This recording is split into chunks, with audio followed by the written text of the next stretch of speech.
Students, मैं अंचल धायल वाईएम academy में एक बार फिर आप लोगों के सामने। हमारे कल तक के लेक्चर्स में हम लोगों ने इलेक्ट्रोस्टैटिक पोटेंशियल को काफी बारीकी से समझ लिया था, उसकी स्टार्टिंग बेसिक चीजों को। आज हम उसी डिस्कशन को आगे बढ़ाते हैं, तो ज्यादा इधर उधर की बातें ना करते हुए सीधे मुद्दे पर आते हैं। आज का हमारा जो टॉपिक रहेगा वो रहेगा relation between electric field, EF मतलब electric field, and electric potential, EP मतलब इलेक्ट्रिक पोटेंशियल। कि इलेक्ट्रिक फील्ड और इलेक्ट्रिक पोटेंशियल में क्या रिलेशन है, इस चीज को समझने से पहले मैं आप लोगों से एक छोटी सी चीज डिस्कस करता हूं।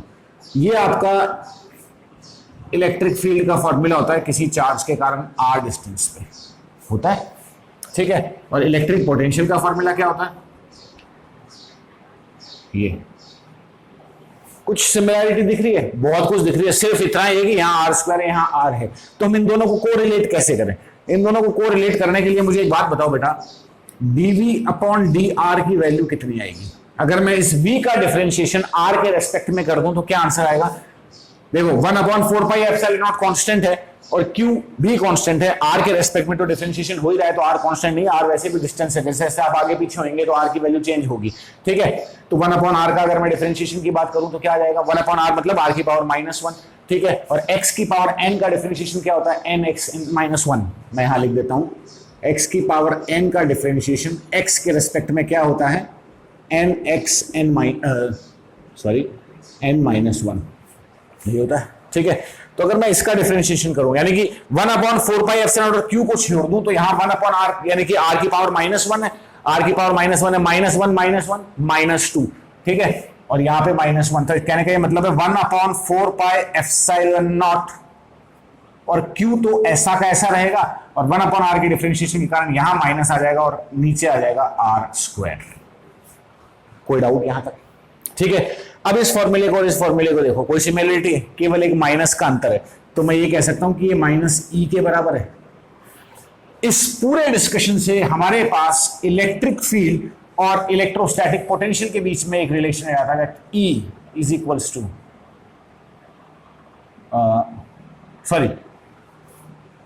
dv इज इक्वल्स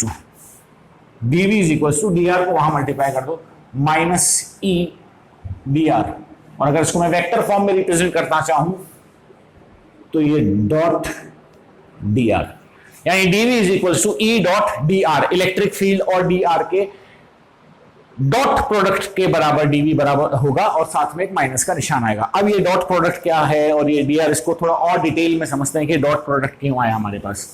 इससे पहले ये फॉर्मूले में कोई डाउट कि ये किस किस के बीच में रिलेशन आ गया? इलेक्ट्रिक फील्ड और इलेक्ट्रिक पोटेंशियल। नाउ इसमें dr का मतलब क्या है, dv का मतलब क्या है, इसको बड़े ध्यान से अपन बड़े तरीके से समझेंगे। यहां तक आप लोग लिख लेंगे, इसके बाद मैं आगे लेके चलता हूं आपको। फॉर्मूला यहां ऐसा कैसा पढ़ा रहते हैं क्योंकि हमारे काम आएगा, जो आपको मैं समझा रहा हूं उस चीज में। मान लो बेटा किसी पर्टिकुलर रीजन में इलेक्ट्रिक फील्ड की डायरेक्शन ये है, ये जो मैं एरो से शो कर रहा हूं ये क्या है? ये इलेक्ट्रिक फील्ड की डायरेक्शन है। एक पॉइंट है यहां और एक पॉइंट है यहां, ठीक है। ध्यान से इस चीज को समझेंगे। ये इलेक्ट्रिक फील्ड यूनिफॉर्म है, मतलब इसकी वैल्यू यहां जितनी है यहां भी उतनी है, इलेक्ट्रिक फील्ड में कोई चेंज नहीं आ रहा। अगर मैं इस पॉइंट से इस पॉइंट की तरफ बढ़ता हूं, मैं इस पॉइंट से इस पॉइंट की तरफ बढ़ता हूं तो क्या होगा? क्या पोटेंशियल चेंज होगा? मेरी बात को ध्यान से समझना, मैं इसको आपको यहां बोर्ड को भूल जाऊं, मुझे देखो इस डायरेक्शन में इलेक्ट्रिक फील्ड है, किस डायरेक्शन में? इस डायरेक्शन में, जिस डायरेक्शन में मेरे हाथ जा रहे हैं। तो जैसे जैसे मैं इलेक्ट्रिक फील्ड की डायरेक्शन में आगे बढ़ता जाऊंगा क्या इलेक्ट्रिक पोटेंशियल चेंज होगा? यानी क्या इस पॉइंट और क्या इस पॉइंट के पोटेंशियल के बीच में कोई अंतर होगा या दोनों सेम होंगे? बिल्कुल डिफरेंस होगा। अगर आप इलेक्ट्रिक फील्ड की डायरेक्शन में चलते हैं या इलेक्ट्रिक फील्ड से ऑपोजिट डायरेक्शन में चलते हैं तो पोटेंशियल के अंदर चेंज आता है। कितना आता है? इस फॉर्मूले को थोड़ा सा मैं मैनेज करके लिखता हूं, dv upon dr is equals to -e। इस चीज को बड़े ध्यान से समझना जो मैं आपको समझाया। dv क्या है? Change in potential. dr क्या है? Change in distance. जो मैं कह रहा हूं मैं आगे बढ़ रहा हूं, dr मतलब चेंज इन डिस्टेंस, ठीक है, इज इक्वल्स टू -e। इसका मतलब क्या है? इसका मतलब यह है कि जैसे जैसे आप इलेक्ट्रिक फील्ड की डायरेक्शन में बढ़ते जाओगे, मेरी बात को ध्यान से सुनना, जैसे जैसे आप इलेक्ट्रिक फील्ड की डायरेक्शन में बढ़ते जाओगे इलेक्ट्रोस्टैटिक पोटेंशियल की वैल्यू कम होती जाएगी।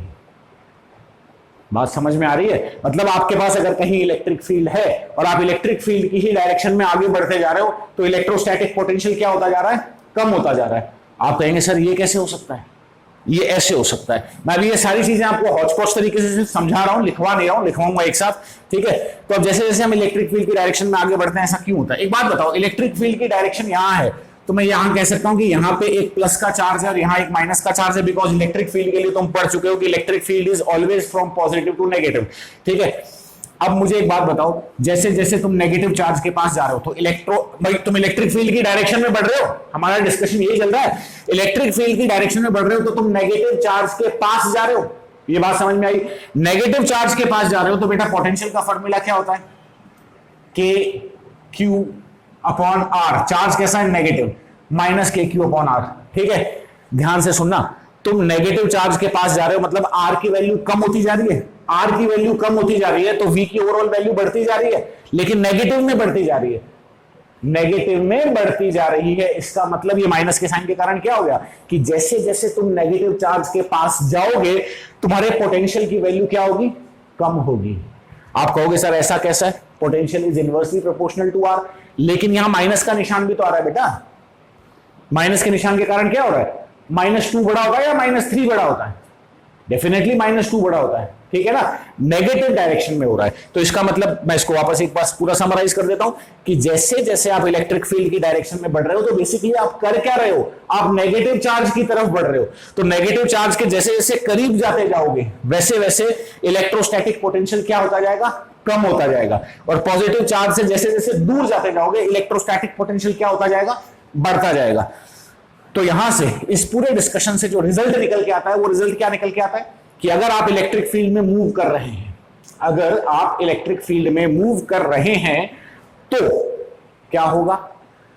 यदि आप इलेक्ट्रिक फील्ड की डायरेक्शन में आगे बढ़ते जा रहे हो तो इलेक्ट्रोस्टैटिक पोटेंशियल क्या होगा? कम होगा। यदि आप इलेक्ट्रिक फील्ड के ऑपोजिट डायरेक्शन में चल रहे हो, आप इस पॉइंट से इस पॉइंट पे आ रहे हो तो आप नेगेटिव चार्ज से तो दूर जा रहे हो और पॉजिटिव चार्ज के पास जा रहे हो तो इलेक्ट्रोस्टैटिक पोटेंशियल क्या होगा? बढ़ेगा। क्योंकि अगर आप पॉजिटिव चार्ज के पास जा रहे हो तो यहां प्लस का साइन आ जाएगा और आर की वैल्यू कम होती जा रही है तो वी की वैल्यू बढ़ती जाएगी और पॉजिटिव साइन है तो बढ़ने का मतलब बढ़ना ही है, ठीक है? इस पूरे को याद रखने के लिए, क्योंकि एग्जाम में हमारे पास इतना दिमाग लगाने के लिए टाइम नहीं होगा, इस पूरे को याद रखने के लिए मैं आपको एक बेसिक सी ट्रिक बता देता हूं। हमेशा याद रखना, नेगेटिव चीजें हमेशा हमारे लिए नुकसानदायक होती हैं। नेगेटिव चीजें हमेशा हमारे लिए नुकसानदायक होती हैं। तो इस चीज को अपने दिमाग में बिठा लो कि जब जब आप नेगेटिव के पास जाते जाओगे आपका पोटेंशियल कम होता जाएगा और पॉजिटिव चीजें हमारे लिए बहुत अच्छी होती हैं। तो जैसे जैसे आप पॉजिटिव से दूर जाते जाओगे इलेक्ट्रिक पोटेंशियल क्या होता जाएगा? फिर से कम होता जाएगा। और इससे उल्टा करेंगे, नेगेटिव गलत आदतों को छोड़ो, नेगेटिव से दूर जाओ और पॉजिटिव के पास जाओ तो इन दोनों केसेस में आपका इलेक्ट्रिक पोटेंशियल क्या होगा? बढ़ेगा।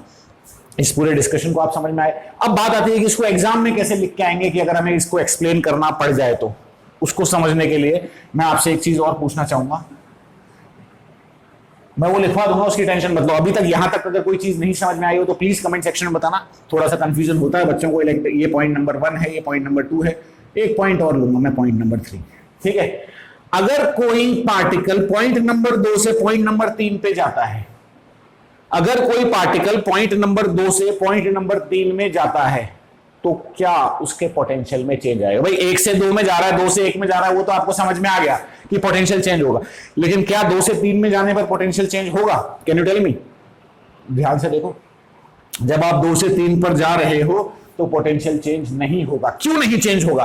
क्योंकि ना तो आप इलेक्ट्रिक फील्ड की डायरेक्शन में आगे बढ़े हो, ना आप इलेक्ट्रिक फील्ड की डायरेक्शन में पीछे गए हो, आप तो इलेक्ट्रिक फील्ड की 90 डिग्री के एंगल पे हो। और इस फॉर्मूले को देखो, E डॉट डी आर का मतलब क्या होता है? E डॉट डी आर का मतलब क्या होता है? Minus E D R cos theta. ये थीटा किस किस के बीच का एंगल है? ये थीटा ई और डी आर के बीच का एंगल है। जब आप इस डायरेक्शन में बढ़ रहे थे तो ई और डी आर के बीच का एंगल कितना था? 0 डिग्री। कॉस 0 गिव्स 1, तो डीवी की वैल्यू आ गई minus E D R. Minus मतलब कम हो रहा है, डीवी कम हो रहा है, ठीक है? जब आप इलेक्ट्रिक फील्ड से ऑपोजिट डायरेक्शन में चल रहे हो तो थीटा हो गया 180 डिग्री। कॉस 180 की value -1, minus and minus gives plus, तो डीवी की वैल्यू पॉजिटिव आ गई। पॉजिटिव आ गई मतलब पोटेंशियल बढ़ रहा है, ठीक है? लेकिन जब आप इस डायरेक्शन में जा रहे हो, आप इलेक्ट्रिक फील्ड से 90 डिग्री पे जा रहे हो, कॉस 90 की वैल्यू 0। cos 90 की वैल्यू 0। तो इन दैट केस क्या होगा, इन दैट केस आपका dv की वैल्यू कितनी आ जाएगी, 0। dv की वैल्यू 0 आई है, मतलब चेंज इन पोटेंशियल 0 है, पोटेंशियल में कोई चेंज नहीं होगा। ठीक है, तो जब आप 1 से 2 पे जा रहे हो तो पोटेंशियल क्या होगा, आप इलेक्ट्रिक फील्ड की डायरेक्शन में चल रहे हो तो पोटेंशियल कम होगा। ठीक है, जब आप 2 से 3 पे आ रहे हो कोई चेंज नहीं होगा। ठीक है, आप 2 से 1 पे जा रहे हो तो पोटेंशियल क्या हो जाएगा, आप इलेक्ट्रिक फील्ड से ऑपोजिट जा रहे हो तो पोटेंशियल बढ़ जाएगा। ठीक है, और अगर कोई ये पूछ लेता कि मैं तो 1 से 3 जाऊंगा तब क्या होगा जी, तो बेटा जी जब आप 1 से 3 जाओगे तब क्या होगा, आप किस डायरेक्शन में, भाई आप इस डिस्टेंस को मत देखो, आप ये देखो कि आप इलेक्ट्रिक फील्ड की तरफ खिसक गए थोड़ा सा। जब आप 1 से 3 पे जा रहे हो तो आप इलेक्ट्रिक फील्ड की तरफ थोड़ा सा डिस्प्लेस हो गए हो। इलेक्ट्रिक फील्ड की तरफ डिस्प्लेस होने के कारण पोटेंशियल पे क्या फर्क पड़ेगा, जो हमने पहले डिस्कस किया है, पोटेंशियल कम होगा। ठीक है, तो अब इस सारे को मैं एक टेक्निकल तरीके से आप लोगों के सामने रखूंगा, जो एग्जाम में आप इसको, आपको भी अच्छी तरह समझ में आएगा, एग्जामिनर को भी आप अच्छी तरह समझा सकते हैं अगर एग्जाम में ये चीज समझाने के लिए आ जाए तो। लेट्स सी, तो देखिए dv की वैल्यू क्या होगी बेटा, E dot D are minus का, यानी हम कह सकते हैं E D R cos theta. ठीक है, यहां dv क्या है, dv है चेंज इन पोटेंशियल, E क्या है, इलेक्ट्रिक फील्ड। ठीक है, dr क्या है, डिस्प्लेसमेंट, मतलब आप किस डायरेक्शन में बढ़ रहे हैं, उसकी कितना बढ़ रहे हैं। ठीक है, एंड थीटा क्या है, angle between E and dr, मतलब आप किस डायरेक्शन में जा रहे हैं और इलेक्ट्रिक फील्ड किस डायरेक्शन में, उन दोनों डायरेक्शंस के बीच का एंगल। ये हमारा एक डायग्रामेटिक रिप्रेजेंटेशन है, ये आपकी इलेक्ट्रिक फील्ड लाइंस है लाल कलर से। ठीक है, आपका पार्टिकल ए बी सी के बीच में खेल रहा है, ए बी सी के बीच में आपका पार्टिकल खेल रहा है। ठीक है, तो यहां पे ये एंगल अल्फा है तो डेफिनेटली ये एंगल भी अल्फा होगा। ये जो डिस्टेंस है यानी बी से लेके सी तक ये जो डिस्टेंस है ये कितना है, डी, और ए से लेके बी तक का जो डिस्टेंस है यानी ये वाला डिस्टेंस कितना है, एल। ठीक है, अब हम इसमें अलग अलग कंडीशंस में चलते हैं। पहला कंडीशन या पहला केस कह लीजिए इसको, on moving from A to B, अगर आप ए से बी की तरफ चल रहे हैं तो क्या होगा, कैन यू टेल मी क्या होगा, आप ए से बी की तरफ चल रहे हैं तो थीटा कितना होगा, इलेक्ट्रिक फील्ड भी इसी डायरेक्शन में, ये एरो के साइन से पता चल रहा है। ठीक है, और आप भी ए से बी चल रहे हो, दोनों एक ही डायरेक्शन में जा रहे हो, थीटा कितना हो गया, 0 डिग्री। ठीक है, और आपका डिस्प्लेसमेंट, आप ए से बी चले हो तो कितना डिस्प्लेसमेंट हो गया, एल, तो डी आर की वैल्यू कितनी हो गई, एल।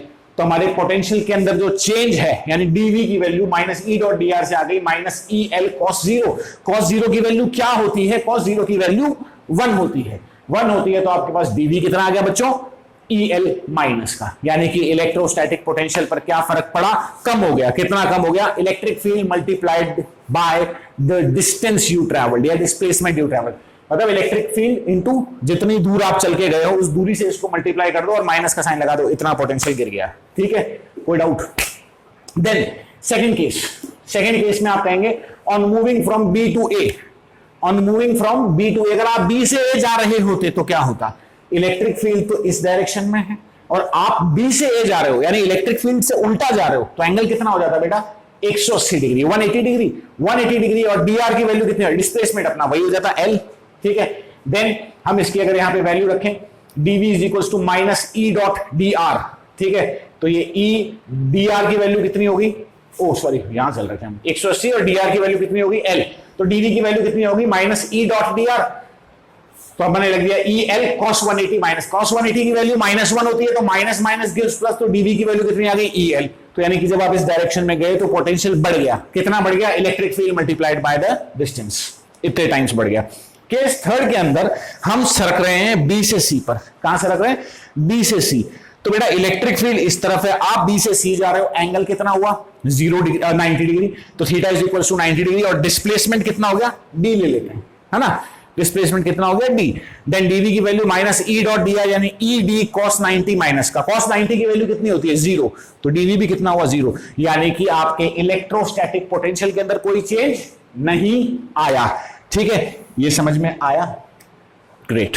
अगर नहीं समझ में आया तो आप कमेंट सेक्शन में बताएंगे। चलिए एक केस और बच गया, उसको भी देख लेते हैं। ये हमारा नेक्स्ट केस आ जाता है। नेक्स्ट केस के अंदर क्या होगा बेटा, on moving from A to C, आप ए से सी पे जा रहे हो इस बार, तो ये एंगल मैंने अल्फा लिया है ताकि थीटा थीटा आपको कंफ्यूज ना करे, क्योंकि थीटा हम पहले से ही उसको इनिशियली लेके चल रहे हैं। ठीक है, तो आप कहोगे सर थीटा की वैल्यू कभी तो आप 0 बताते हो, कभी 180 बताते हो, कभी 90 बताते हो, कभी अल्फा, तो थीटा इज वेरिएबल, तो हमने इस एंगल को कांस्टेंट मान लिया अल्फा।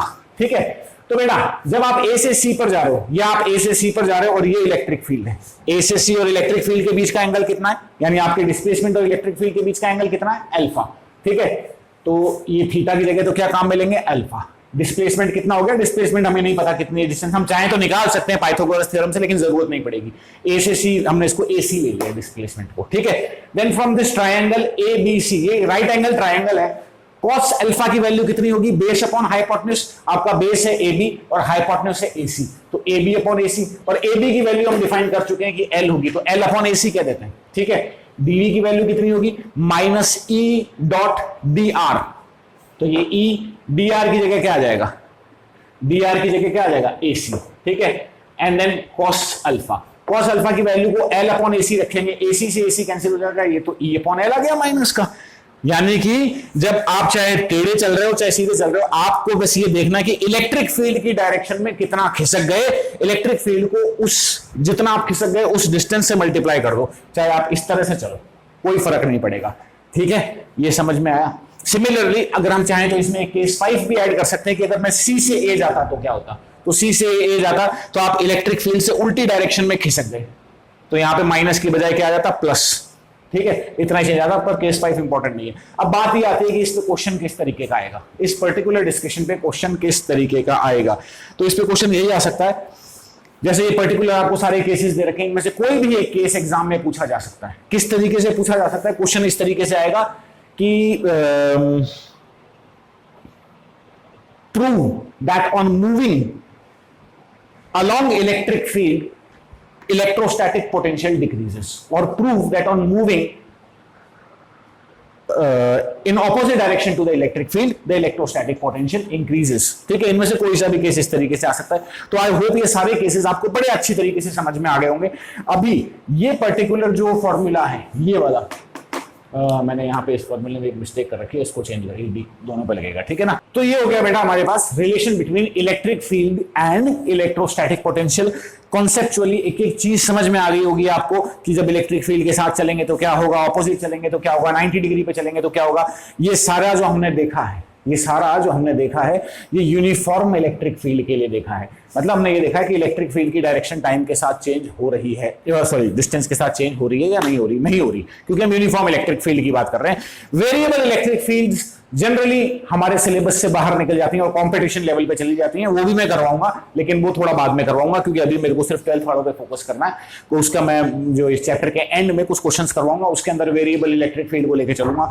अब कल मैं आपको इस पर्टिकुलर टॉपिक पे दो तरीके के न्यूमेरिकल बनते हैं, दो ही टाइप्स बनती हैं इस टॉपिक पे न्यूमेरिकल्स की, वो CBSE as well as RBSE दोनों के लिए बहुत ज्यादा इंपॉर्टेंट है।